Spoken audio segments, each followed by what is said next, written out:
Guys, രാവിലെ എനിക്ക് എന്തൊക്കെയോ പിച്ചും പേയും പറയുന്നുണ്ട് കേട്ടോ. ആ ഒരു ഫ്ലോയ്ക്ക് ഇന്ന് ഞാൻ പല്ല് തേച്ചു.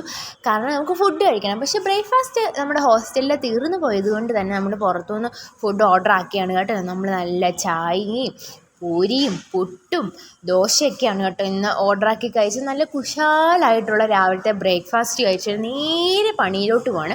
ശരാശരി ഒരു ഹോസ്റ്റൽ സ്റ്റുഡൻസിൻ്റെ ഒരു വർക്കിംഗ് ഡേ എന്ന് പറയുന്നത് സൺഡേ ആണ് കേട്ടോ. കാരണം നമുക്കൊരു റെസ്റ്റ് ഇല്ലാതെ പണിയെടുക്കുന്ന ഒരു ദിവസമാണ്. അതുകൊണ്ട് എല്ലാവരും ഭയങ്കര ഓട്ടത്തിലായിരുന്നു. കാരണം എല്ലാവരും ക്ലീനിങ്ങിലായിരുന്നു. എനിക്കാണെങ്കിലും എൻ്റെ പെട്ടിയിലെ തുണിയൊക്കെ മടക്കി വെക്കണമായിരുന്നു, എൻ്റെ ബെഡ് ഇത് ചെയ്യണമായിരുന്നു, തുണി അലക്കണമായിരുന്നു. അങ്ങനെ പണിയോട് പണിയായിരുന്നു ഞങ്ങൾക്കിന്ന്.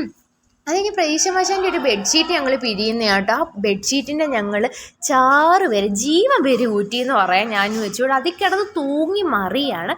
അങ്ങനെ ഒരു കുളിയൊക്കെ പാസ്സാക്കിയിട്ട് എന്താ ഒരു സ്ലിക്കേഴ്സ് അല്ല കേട്ടോ, 5 സ്റ്റാറും കഴിച്ച്